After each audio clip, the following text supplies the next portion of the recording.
बारिश में सोने वाला ससुराल।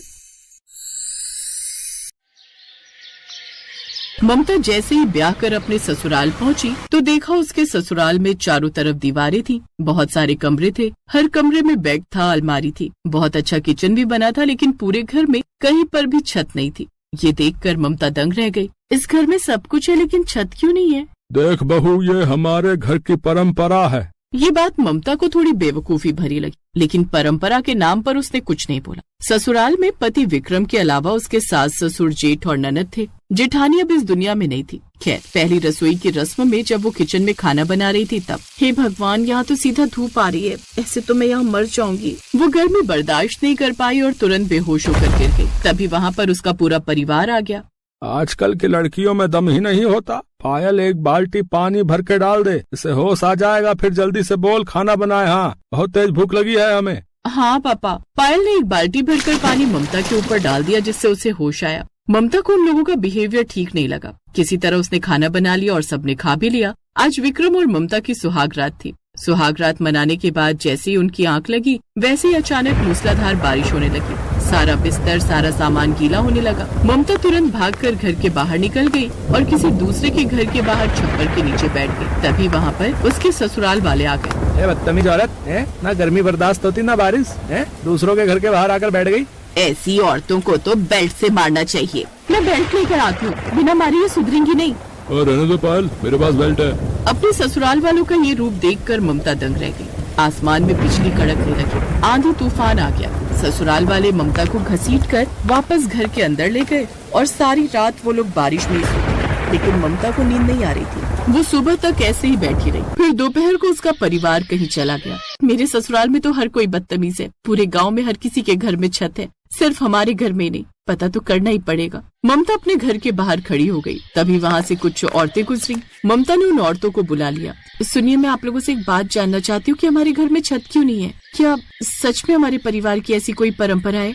लगता है तेरे ससुराल वाले बाहर ऐश करने गए, इसीलिए तू हमसे बात कर पा रही है। बहू, तुम्हारे ससुराल वालों ने कई बार छत बनवाने की कोशिश की, लेकिन हर बार छत गिर जाती थी। बहुत सारे मिस्त्री, इंजीनियर, बहुत सारे तांत्रिकों ने भी कोशिश की, लेकिन जितनी बार वो लोग छत बनवाते थे, छत खुद ब खुद गिर जाती थी। लेकिन इसके पीछे कारण क्या हो सकता है? बहू, जब से तुम्हारी जेठानी ये दुनिया छोड़कर गई है ना, तब से ये घटनाएं हो रही हैं। वरना उसके पहले तो इस घर में भी छत थी। अब हम लोग चलते हैं, वरना अगर धोखे से तुम्हारे ससुराल वालों ने देख लिया तो तुम्हें बहुत मारेंगे।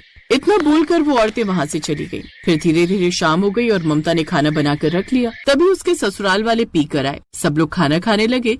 ये कैसा बेहुदा खाना बनाया? तेरे माँ बाप ने तुझे खाना बनाना नहीं सिखाया क्या? है बे? चलो आज इसे कमरे में बंद करके खूब मारते हैं। बहुत दिनों से हाथ साफ नहीं किया। सही कह रही हो माँ, आज 2-4 हाथ तो मैं भी लगाऊंगी उस चुड़ैल को। नहीं, ऐसा मत कीजिए, दोबारा ऐसी गलती नहीं होगी।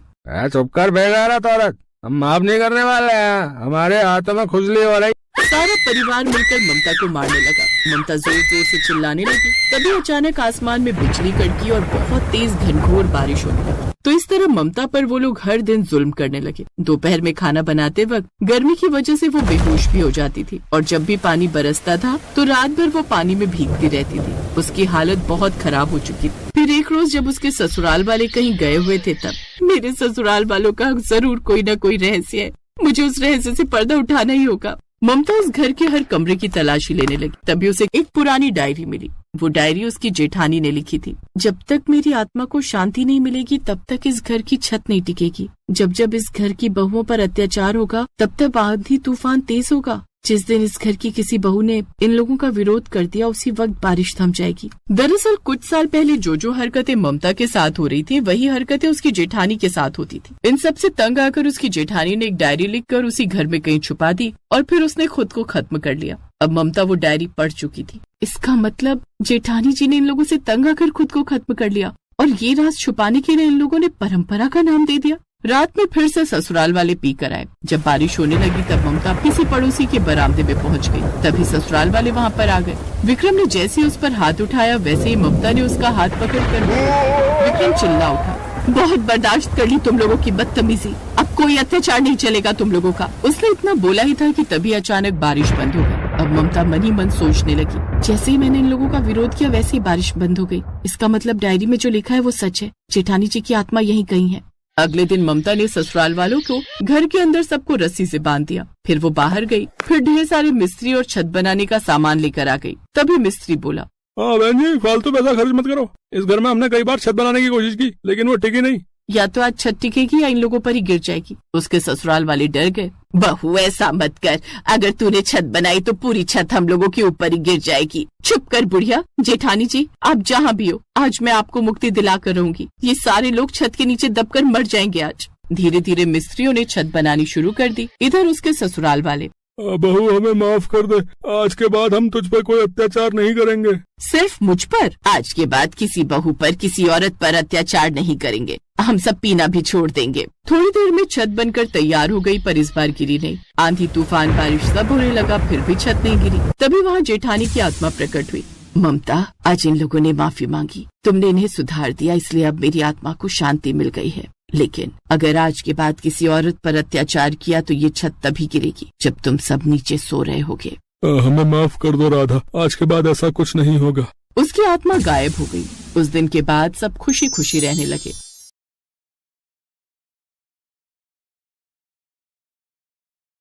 मुंबई शहर में मॉनसून आया नहीं कि बारिश का कहर बरसने लगता है। घनश्याम की पत्नी सुमित्रा, 2 छोटे बच्चे और बूढ़े माँ बाप मुंबई में एक पुरानी बस्ती में रहते थे। सुमित्रा, ला दे, अम्मा की कौन सी दवाई लानी है? एक तो वैसे ही काम नहीं, ऊपर से दवाइयों का खर्चा नहीं निपटता। ये पर्चा और ये पैसे काम से मिले थे, इन्हीं का राशन लाना है, और जो पैसे बचेंगे अम्मा की दवाई ले आना। चल जा रहा हूँ, ले आऊंगा।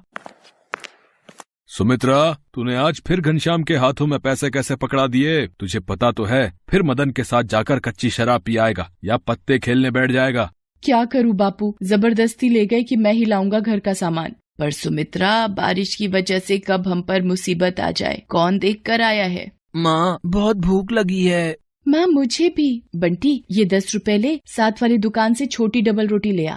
बंटी बराबर की दुकान से डबल रोटी ले आता है। सुमित्रा थोड़े से रखे दूध की चाय बनाकर बच्चों को चाय ब्रेड खिला देती है। दिन बीत जाता है, शाम होने को आ जाती है, पर घनश्याम का कुछ पता नहीं कहाँ गया। रात के 7 बजे। मैंने आपको सुबह राशन और माजी की दवाई के पैसे दिए थे, पर आप तो ये तली हुई मच्छी उठा लाए हो। अब तू मेरे खाने पे भी नजर लगाएगी? जान नहीं लाया राशन, क्या कर लेगी? अरे घनश्याम, कुछ तो शर्म कर। सुमित्रा घरों में चूल्हा चौका करके थोड़ा बहुत कमाए और तू उजाड़ दे। बाबू, तुम बीच में ना बोलो तो ठीक हो रहेगा। मेरी ही गलती है जो इस मनुष्य घर में आ जाता हूँ। मैं आज बाहर सोऊंगा, और कल तेरी पाई ना चुका दी तो मेरा नाम भी घनश्याम नहीं है। अभी वो नशे में है। बहू, सुबह जब नशा उतरेगा अपने आप ठीक हो जाएगा। अम्मा, ये थोड़े से चावल रखे हैं, बना लो। हाँ, बना ले बहू। घनश्याम तो बाहर बरामदे में सो गया है, अब सुबह ही उठेगा। इतनी तेज बारिश हो रही है, सड़कें पानी से भरी हुई हैं, हवा से छप्पर टूट गया तो। सोने दे बहू, बारिश पड़ेगी तो अपने आप अंदर आ जाएगा। सुमित्रा चावल बना लेती है और रात का खाना खाकर सब सो जाते हैं। बारिश और तेज हो जाती है। आधी रात के वक्त सुमित्रा की आंख खुलती है। ये क्या, पूरे घर में पानी। अम्मा, बापू, जल्दी उठो, ये क्या हो रहा है? अरे इतना पानी ये कैसे आया? लगता है बारिश रुकी ही नहीं। क्या करें, बंटी और पूजा को गोदी में उठाओ और बाहर चलो। घनश्याम भी तो बाहर सो रहा था। घनश्याम पर जब टूटे हुए छप्पर से बारिश पड़ने लगती है, उसकी आंख खुल जाती है। ये क्या, इतनी बारिश, पानी की तो नदी बन गई है। घनश्याम जैसे ही चारपाई से उठता है, छप्पर नीचे गिर जाता है। घनश्याम बाल बाल बचता है। तुम लोग रुको, मैं एक एक करके सबको बाहर निकालता हूँ। बंटी, तू मेरे कंधे पर बैठ जा। पूजा, अब मेरी गोदी में आ। घनश्याम बंटी और पूजा को उठा लेता है। सुमित्रा अम्मा का हाथ पकड़ती है। जैसे तैसे वो घर के बाहर सड़क पर पहुँच तो जाते हैं, पर सड़क पर पूरा पानी भरा होता है। ये तो पूरी सड़क पानी से भरी हुई है। अब क्या करें? लोग बारिश के पानी में डूब रहे होते हैं। कहीं बच्चे रो रहे थे, कहीं कोई बिछड़ गया। घनश्याम को याद आता है कि मदन के पास अपनी नाव है। सुमित्रा, तुम माँ बापू और बच्चों का ध्यान रखना, मैं अभी आया। पर आप कहाँ जा रहे हो? मुझे तो डर लग रहा है। मुझे याद आया, मदन के पास अपनी खुद की नाव है। अगर माँ बापू को उसमें बिठाकर किसी सुरक्षित जगह पर भेज दें तो हम तो जैसे तैसे चले ही जाएंगे। घनश्याम तैरता हुआ मदन के घर पहुँचता है। अरे, लगता है मदन नाव में जाने की तैयारी कर रहा है। मदन, माँ बापू को भी अपनी नाव में बिठा ले। मैं सुमित्रा और बच्चों को लेकर तेरे पास पहुंचता हूँ। घनश्याम यार, वो सुरेखा और बच्चे कुछ जरूरी सामान भी नाव में रख चुके हैं। अब तो नाव में बिल्कुल भी जगह नहीं है। माफ करना। अच्छा, पानी का बहाव तेज हो रहा है, अब मैं चलता हूँ। मदन घनश्याम को साफ मना करके अपनी बीवी बच्चों के साथ नाव पर निकल जाता है। घनश्याम वापस आ जाता है। देखा तूने, यारी दोस्ती पालने का नतीजा। आज मुंह पर दगा दे गया वो तुझे बिगाड़ने वाला। अब तो घनश्याम और भी घबरा गया कि कैसे अपने परिवार को बचाए। कोशिश करके एक दूसरे का हाथ पकड़कर वो थोड़ा आगे बढ़ते हैं। सड़क की दूसरी तरफ जाने वाला पुल भी टूटकर रास्ते में गिरा हुआ होता है। अब क्या करें, कैसे उस पार जाएंगे? घबराओ नहीं, एक दूसरे का बस हाथ पकड़े रहो। चलते चलते वो देखते हैं एक रस्सी के सहारे लोगों को सड़क के उस पार ले जाया जा रहा है। इस रस्सी की सहायता से धीरे धीरे आगे बढ़ते रहिए। हाँ जी माता जी, लाओ हाथ दो ध्यान से। रेस्क्यू टीम धीरे धीरे रस्सी की सहायता से सबको सड़क के दूसरे किनारे पहुंचाती है। तभी अम्मा, बापू, वो देखो हेलीकॉप्टर। ये सब लोग हमारी मदद करने के लिए ही आए हैं। हेलीकॉप्टर से रेस्क्यू टीम सभी बस्ती वालों को बाहर निकाल रही थी और एक सुरक्षित स्थान पर घनश्याम और उसके परिवार को छोड़ दिया। शुक्र है, ये बचाव कर्मी अगर ना होते तो हमें कौन बचाता। आज भगवान ने भी हमारा साथ दिया है इन सुरक्षा कर्मियों को भेजकर। पर अब हम क्या करेंगे, वो बस्ती तो उजड़ गई।